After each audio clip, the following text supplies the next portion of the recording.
सभी को जय श्री कृष्णा, प्रणाम, नमस्कार। मेरा नाम चिरंजीवनी है।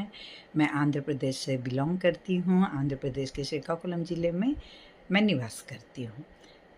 मेरी आयु 61 वर्ष की है। तो मैंने निराहार संयमम L1 L2 भी पूरा किया है। उसमें बहुत सारी सकारात्मकताएं का अनुभव किया है, बहुत सारी पॉजिटिविटी आई हैं और बेस्ट रिजल्ट आए हैं। एनर्जी लेवल्स बहुत ही ज़्यादा बढ़ गए हैं। सब कुछ बहुत बढ़िया है। सब लोग कहते हैं कि आप यानी कि 60 में आप 20 के लग रहे हो, यानी कि एनर्जी लेवल में, है कि नहीं। तो इस तरह से है, तो बहुत अच्छा लगता है। तो इसी के चलते गुरुजी ने हमें प्राण संयमम के बारे में बताया कि इसकी 3 दिन की कक्षाएं होंगी और उस रिलेटेड सारी जानकारी आपको दी जाएगी। तो उसी तरह से गुरुजी ने बहुत सारी अच्छी जानकारी हमें उनसे ज्ञान प्राप्त हुआ, जिसके चलते हमें इस बात की का पता चला कि हाँ, अब हम लोग सोचते थे कि मैं सोचती थी खास करके कि ब्रीथिंग माने एयर रिलेटेड है, लेकिन गुरुजी ने बताया कि ब्रीथिंग माने एयर रिलेटेड नहीं होता है, बल्कि ये कॉन्शियसनेस है।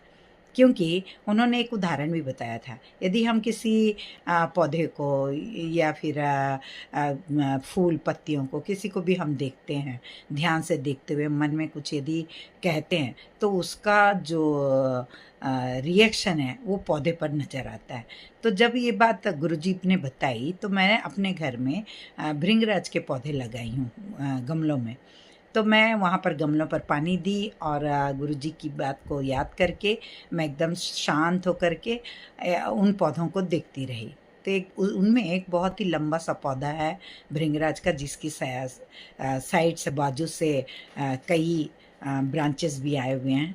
तो मैं उसको देखती रही और मन में सोचती रही कि मैं अभी बाहर जा रही हूँ, आपको पानी वगैरह कौन देगा, अपनी अपनी सुरक्षा आपको स्वयं करनी होगी और मैं जल्दी आ जाऊँगी और आप तो कुछ बोलो भैया। ऐसे करके मैं बोलते हुए जब मैं उसकी तरफ देख रही थी, तो वहाँ पर वो जो ब्रांच है वो एकदम झूमने लगी, यूँ यूँ यूँ। तो मुझे बहुत खुशी हुई कि यानी कि वो मुझे रिप्लाई कर रहा है। फिर मैं बाहर गई, बाहर जाके मैं गमलों पर यानी दूब घास लगाई हूँ। तो वहाँ पर जो दूब घास है उसमें से थोड़े से दूब को मैंने तोड़ा और बोला कि मैं गणपति बप्पा को अर्पित करने जा रही हूँ। और फिर उसकी तरफ भी मैं देखते हुए मैं बोली कि अपनी रक्षा खुद कीजिएगा और मैं जल्दी ही वापस आ जाऊँगी, 2-3 दिन मैं नहीं रहूँगी घर में, और इस तरह से मैं आप खुश रहिएगा। इस तरह से देखते हुए मैं एकदम शांति से उसकी तरफ देखने लगी। तो वो जो है ना मूव करने लगी, वो जो दूब घास है वो मूव करने लगी और हिलने लगी, लहलहाने लगी। तो मुझे बहुत ही खुशी हुई। तो इससे यानी कि यहाँ पर ये प्रूफ है कि जो सांस है वो एयर रिलेटेड नहीं है, बल्कि कॉन्शियसनेस है। तो यहाँ पर एक तो एकदम हमें प्रूफ मिल गया है। और ये जो प्राण संयमम यानी यहाँ पर प्राणा माने क्या है, तो यहाँ पर मेजर जो प्राणास है वो 5 है। 5 यानी कि एक तो प्राणावायु, दूसरा व्याना, तीसरा समाना, चौथा उदाना एंड 5वां अपाना वायुस हैं, ठीक है।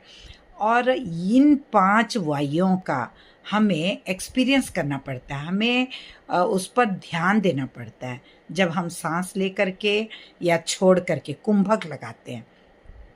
सांस की प्रक्रिया पहले यानी एक्सिलेशन लिए, कुंभक किए, इनहेलेशन किए, कुंभक किए, फिर एक्सिलेशन, तब जाकर के एक सांस प्रक्रिया पूरी होती है। या फिर दूसरी तरफ से ऐसा कह सकते हैं, सांस लिए, कुंभक लगाए, ठीक है, फिर सांस को छोड़े, कुंभक लगाए, तब जाकर के वो एक सांस पूरी होती है। तो यहाँ पर श्वासा, श्वासा माने क्या है, ये है श्वास्य माने यानी सांस जो है वो ब्रीथिंग माने यहाँ पर प्राणा वायु है, वो क्या है कि कॉन्शियसनेस है, ठीक है।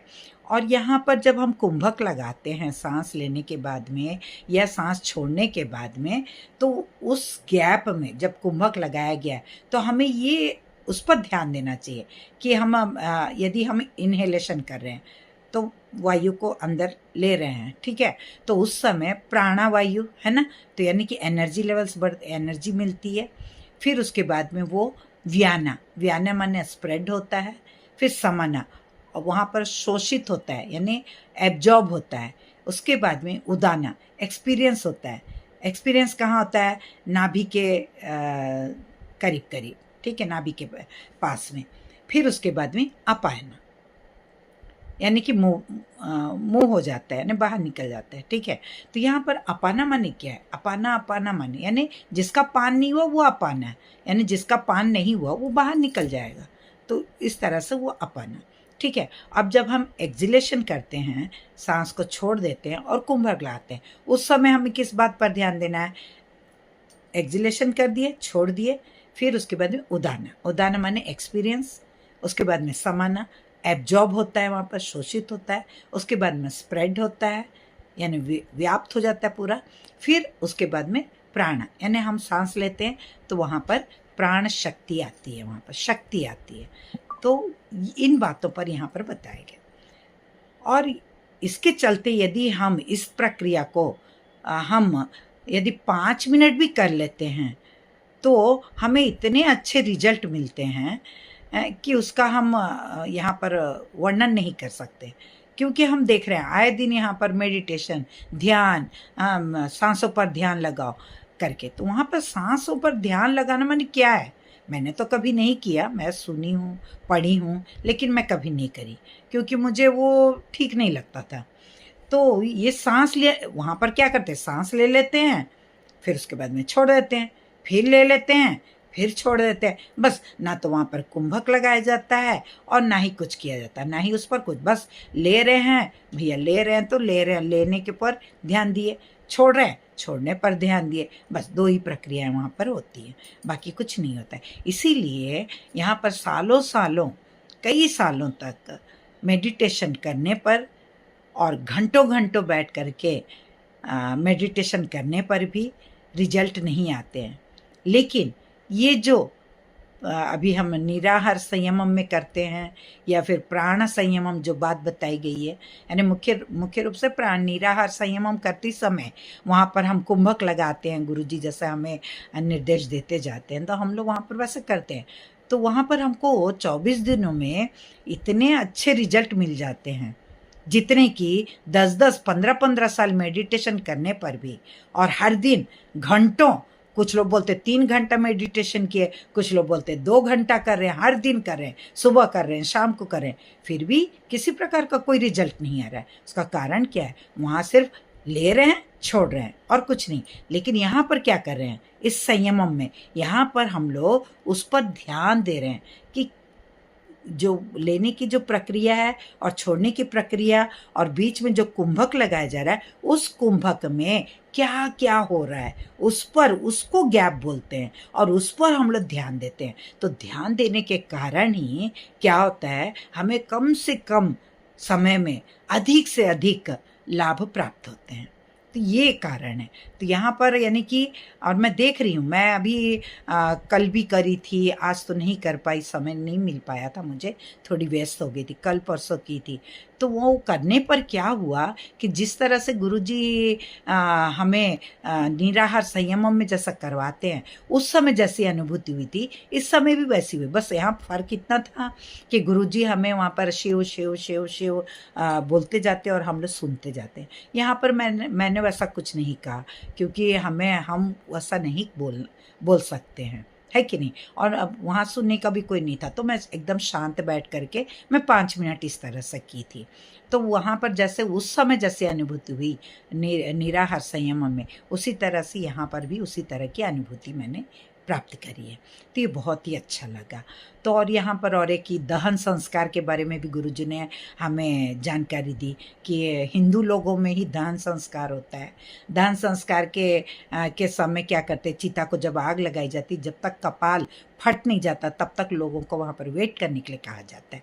तो उसका तात्पर्य ये है कि कपाल जब फट जाता है तभी जो प्राण है वो सहस्रार से बाहर अनंत इसमें वायुमंडल में मिल जाते हैं, इस बात के। तो जो महापुरुष हैं, महासंत लोग हैं, महान लोग हैं, जो महान लोग, उन लोगों को यानी समाधि गुरु जो हैं, सदगुरु लोग, उन लोगों को समाधि की जाती है, यानी दफना दिया जाता है। इसका तात्पर्य यह है कि वे हमेशा जीवित ही रहते हैं, जीवित रहते हैं। इसलिए हम लोग जो भी कहते हैं तो बोलते हैं ना कि वो हमसे बात कर रहे हैं, तो उसका मतलब यही है कि वो हमेशा जीवित रहते हैं। और यहाँ समाधि समाधि कहते हैं। समाधि का तात्पर्य क्या है कि यहाँ हमारे जो गुरुजी ने हमें जो जानकारी दी उसके चलते समाधि, ये बात मुझे बहुत अच्छी लगी कि जैसे मछली पानी में रहती है लेकिन वो सांस लेती है कि नहीं? हम गाय को छींकते हुए देखते हैं लेकिन मछली को छींकते हुए हमने कभी नहीं देखा, ठीक है? और जो समाधि लगाते हैं, जो हम लोग देखते हैं पुराने ज़माने में भी, और कई बार हम लोग पढ़ते भी हैं कि सालों सालों तक वे समाधि में बैठे रहते हैं, फिर भी वो जिंदा रहते हैं, है ना? और कुछ लोग एकदम ज़मीन में एकदम मिल गए रहते हैं, और बस उनकी जो उँगलियां हैं वो बाहर निकली रहती है, पैर की उँगलियां बाहर रहती हैं, नाक बाहर रहता है, और बाकी सब पूरा कवर हो गया रहता है, या नाक भी कभी कभी कवर हो जाता है, फिर भी उनकी सांस चलती रहती है। वे मृत घोष नहीं होते हैं। उसका तात्पर्य ये है कि शरीर के जो हमें जो जनरल नॉलेज है, हम नाक के द्वारा सांस को ग्रहण करें, लेकिन यहाँ पर क्या है, कॉन्सियसनेस है ना? श्वास माने कॉन्सियसनेस। तो जो लोग समाधि लेते हैं वो क्या करते हैं, इन उंगलियों के पोरों से और यहाँ पे सहस्रारा से, और जो पैर की उंगलियां जो बाहर की तरफ हैं उनसे, उनकी जो टिप्स हैं उनके द्वारा यहाँ पर श्वास प्रक्रिया चलती रहती है। तो ये भी बहुत अच्छा लगा कि इस तरह से होता है। तो ये यानी कि हम ये प्राण संयमों के द्वारा समाधि किस तरह से लगाई जाती है उसका हमें थोड़ी सी जानकारी प्राप्त हुई।